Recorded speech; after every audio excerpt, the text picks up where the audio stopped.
Hello ಪ್ರಿಯ ವೀಕ್ಷಕರೇ, ಇವತ್ತಿನ ವಿಡಿಯೋನ ನಾನು ಈಗ ಶುರು ಮಾಡೋಣ. ಇದು ಥರ್ಡ್ ಲೇಯರ್ ಅಂತ ಹೇಳ್ಬೋದು ಡಿಸೈನ್ದು. ಇದನ್ನು ನಾನು ಫಸ್ಟು ಮತ್ತೆ ಪುನಃ ಡಾಟ್ ಮಾಡೇ ಶುರು ಮಾಡ್ತಾಯಿದ್ದೀನಿ.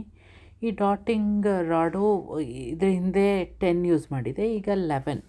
ಅದರ ನೆಕ್ಸ್ಟು ಆ ಡಾಟ್ ಆದಮೇಲೆ ನಾನು ಇನ್ಕ್ರೀಸ್ ಮಾಡ್ತಾ ಹೋಗ್ತೀನಿ. ಫಸ್ಟ್ನೇದು ಸೆಕೆಂಡನೇ ಲೇಯರಲ್ಲಿ ಡಾಟ್ಗಳನ್ನ ಎಲ್ಲ ಲೈನ್ ವರ್ಟಿಕಲ್ ಲೈನ್ ಮೇಲೆ ಹಾಕ್ಕೊಂಡೆ. ಆದರೆ ಈಗ ನನಗೆ ಇದು ಡಿಸೈನು ಸ್ವಲ್ಪ ದೊಡ್ಡದಾಗಬೇಕಲ್ಲ, ಅದಕ್ಕೆ ಏನು ಮಾಡ್ತಾಯಿದ್ದೀನಿ ಅಂದರೆ ಒಂದು ಡಾಟ್ ಆದಮೇಲೆ ಒಂದು ಗ್ಯಾಪ್ ಬಿಟ್ಟು ಇನ್ನೊಂದು ಹಾಕೋತಾ ಇದ್ದೀನಿ. ಸೊ ಕಾನ್ಸಿಕ್ಯೂಟಿವ್ ನೆಕ್ಸ್ಟ್ ಇದು ಮಾಡಿಕೊಂಡು ಹಾಗೆ ಹೋಗೋದು. ಮತ್ತು ಪುನಃ ಇಲ್ಲಿ ಡಾಟ್ ಆದ ತಕ್ಷಣವೇ ಒಂದು ಡಾಟ್ ಮತ್ತು ಪುನಃ ವಾಕಿನ್ ಆದರೂ ಮಾಡ್ಬೋದು, ಅಥವಾ ನಾವು ಸ್ವಿಷಸ್ ಆದರೂ ಮಾಡ್ಕೊಂಡು ಹೋಗ್ಬೋದು. ನೆಕ್ಸ್ಟು ಇದರ ಹಿಂದಿನದರಲ್ಲಿ ನಾನು ವಾಕಿನ್ ಡಾಟ್ ಮಾಡ್ಕೊಂಡು ಹೋಗಿದ್ದೆ. ಸಾಮಾನ್ಯವಾಗಿ ನಾನು ಈ ಥರ ಡಿಸೈನ್ಗಳನ್ನ ಆಲ್ಮೋಸ್ಟ್ ಅವಾಯ್ಡ್ ಮಾಡ್ತೀನಿ ರಿಪೀಟ್ ಮಾಡೋದಕ್ಕೆ. ಯಾಕೆಂದರೆ ತುಂಬ ರಿಪಿಟೇಷನ್ ಆಗೋದ್ರೆ ಚೆನ್ನಾಗೂ ಕಾಣಲ್ಲ. ಆದ್ದರಿಂದ ಈಗ ನಾನು ಸ್ವಲ್ಪ ನಿಧಾನ ಮಾಡ್ತಿದ್ದೀನಿ. ಯಾಕೆ ಅಂತಂದರೆ ಅದು ನನ್ನ ಬ್ರೈನಲ್ಲಿ ನಾನು ಕ್ಯಾಲ್ಕುಲೇಟ್ ಮಾಡ್ಕೋತಾ ಇದ್ದೀನಿ, ಇದರ ನೆಕ್ಸ್ಟು ಏನು ಮಾಡ್ಬೋದು, ಯಾವ್ದು ಚೆನ್ನಾಗಿ ಕಾಣುತ್ತೆ ಅಂತ. ಅದರಿಂದ ಫಸ್ಟು ಒಂದು ಡಾಟ್ ಹಾಕ್ಕೊಂಡು ಈಗ ನಾನು ಸ್ವಿಷಸ್ಸೇ ಮಾಡ್ತಾಯಿದ್ದೀನಿ.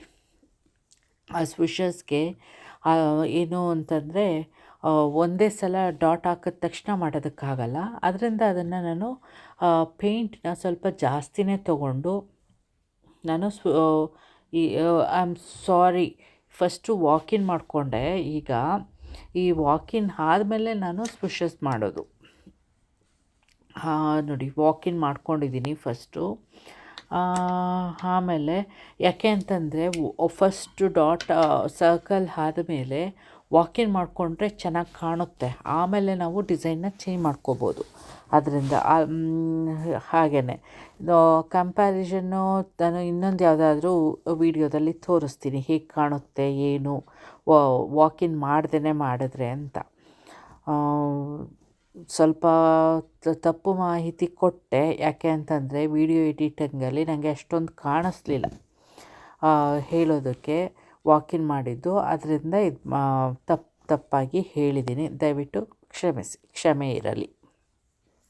ನೋಡಿ, ಮತ್ತೆ ಈಗ ನಾನು ನೆಕ್ಸ್ಟು ನೇಲ್ ಆರ್ಟ್ ಟೂಲ್ಗೆ ಹೋದೆ. ಎಲ್ಲೋ ಯೂಸ್ ಮಾಡ್ತಾಯಿದ್ದೀನಿ. ಹೇಳ್ದಂಗೆ ಎಲ್ಲೋದು ಥಿಕ್ ಎಂಡು ಯೂಸ್ ಮಾಡಿ ಈಗ ನೆಕ್ಸ್ಟು ಏನೋ ಸ್ವಿಷಸ್ ಮಾಡ್ತಾಯಿದ್ದೀನಿ. ನೋಡಿ, ಹೀಗೆ ಅದೇ ಒಂದು ಸಲ ಪೇಂಟ್ ಹಾಕ್ಕೊಂಡೆ, ಅದು ಸಾಲಲ್ಲ. ಅದರಿಂದ ಈಗ ಇನ್ನೊಂದು ಸಲ ತೊಗೊಂಡು ಇನ್ನೂ ಒಂದು ಸಲ ತೊಗೊಂಡು ಆಮೇಲೆ ಸ್ವಿಷಸ್ ಮಾಡ್ತೀನಿ. ಹಾಗಾದರೆ ಬರುತ್ತೆ. ನೀವು ಯಾವಾಗಲೂ ಒಂದೇ ಸಲ ತೊಗೊಂಡು ಹೀಗೆ ಸ್ವಿಷಸ್ ಒಂದೇ ಸಲ ಎಳೆದು ಬಿಡ್ಬೋದು ಅಂದರೆ ಕೆಲವೊಂದು ಪೇಂಟಿಂಗಲ್ಲಿ ಆಗುತ್ತೆ, ಕೆಲವೊಂದರಲ್ಲಿ ಆಗಲ್ಲ. ಅದೇ ಫೆವಿಕ್ರಿಲ್ಲು ಡೆಕೋ ಆರ್ಟ್ಗೆ ಹೋಲಿಸಿದ್ರೆ ಸ್ವಲ್ಪ ರನ್ನಿ, ಆದರೂ ಫೆವಿಕ್ರಿಲಲ್ಲಿ ಆಗಲ್ಲ.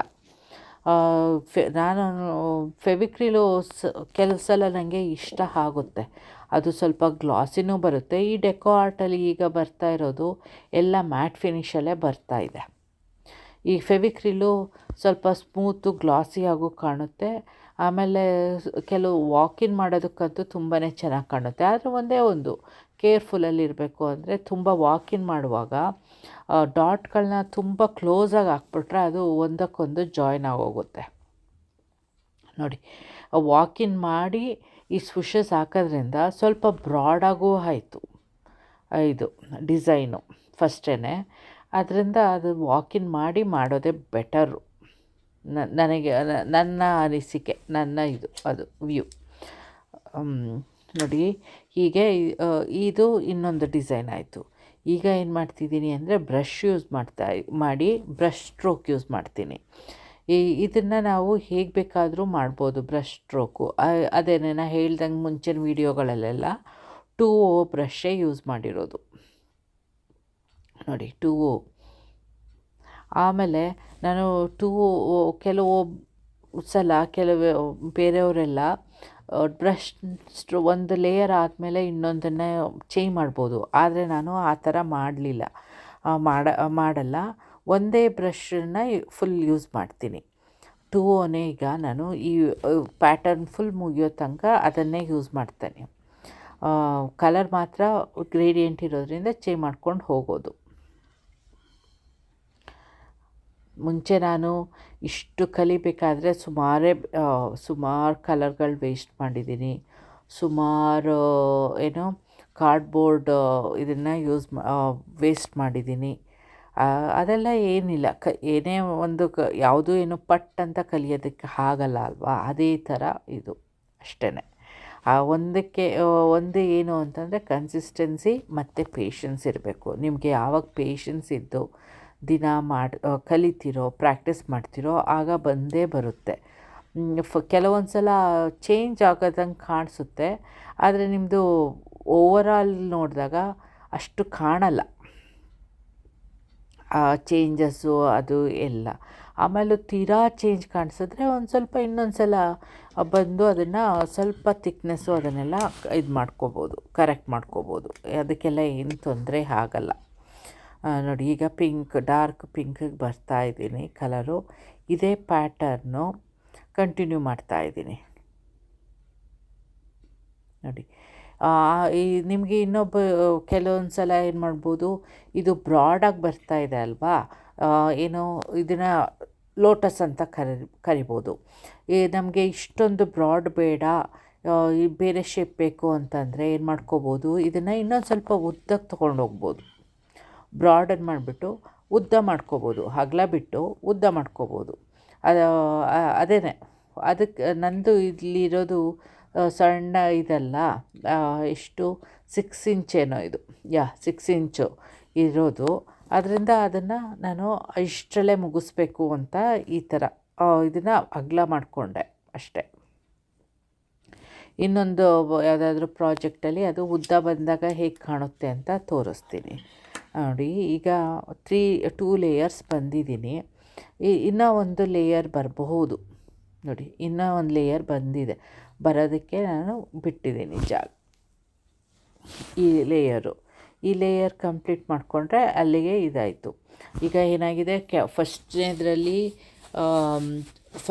ಸ್ಟಾರ್ಟಿಂಗ್ ಮಾಡಿದಾಗ ನಾವು ಡಾರ್ಕ್ ಪಿಂಕ್ ಹಾಕ್ಕೊಂಡ್ಮೇಲೆ ಗ್ರೇಡಿಯಂಟಾಗಿ ಲೈಟರಿಂದ ಡಾರ್ಕ್ ಶೇಡ್ಗಳಿಗೆ ಹೋಗ್ತಾಯಿದ್ದೀವಿ. ಅದೇ ಥರ ಈಗ ನಾನು ಪ್ಯಾಟರ್ನ್ ಮಾಡಿದಾಗಲೂ ಈಗ ಅಲ್ಲೆಲ್ಲ ಪರ್ಪಲ್ ಯೂಸ್ ಮಾಡಿದ್ದೀನಿ, ಈಗ ಪಿಂಕ್ ಬಂದಿದ್ದೀನಿ.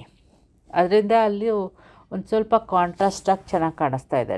ಲೈಟ್ ಆದಮೇಲೆ ಡಾರ್ಕು ಮತ್ತು ಪುನಃ ಲೈಟು ಆ ಥರ ಹೋಗೋದಕ್ಕೆ ಅದು ಒಂದು ಸ್ವಲ್ಪ ಕಲರ್ಗಳು ನಿಮಗೆ ಫಸ್ಟ್ ನೋಡಿ ಟ್ರೈ ಮಾಡಿ ಆಮೇಲೆ ಮಾಡೋದು ಬೆಟರು. ಅದಕ್ಕೇ ಯಾವುದನ್ನೇ ಸಹ ಇದು ಫಿಕ್ಸ್ ಆಗಬಹುದು, ಇದೇ ಕಲರು ಅಂತ ಡೈರೆಕ್ಟಾಗಿ ಮಾಡೋಕ್ಕೋದ್ರೆ ತಪ್ಪುಗಳು ಆಗುತ್ತೆ. ಇವತ್ತಿನ ವಿಡಿಯೋ ನಾನು ಇಲ್ಲಿಗೆ ನಿಲ್ಲಿಸ್ತಾ ಇದ್ದೀನಿ. ನಾಳೆ ಇದರಲ್ಲಿ ಈ ಪ್ಯಾಟರ್ನ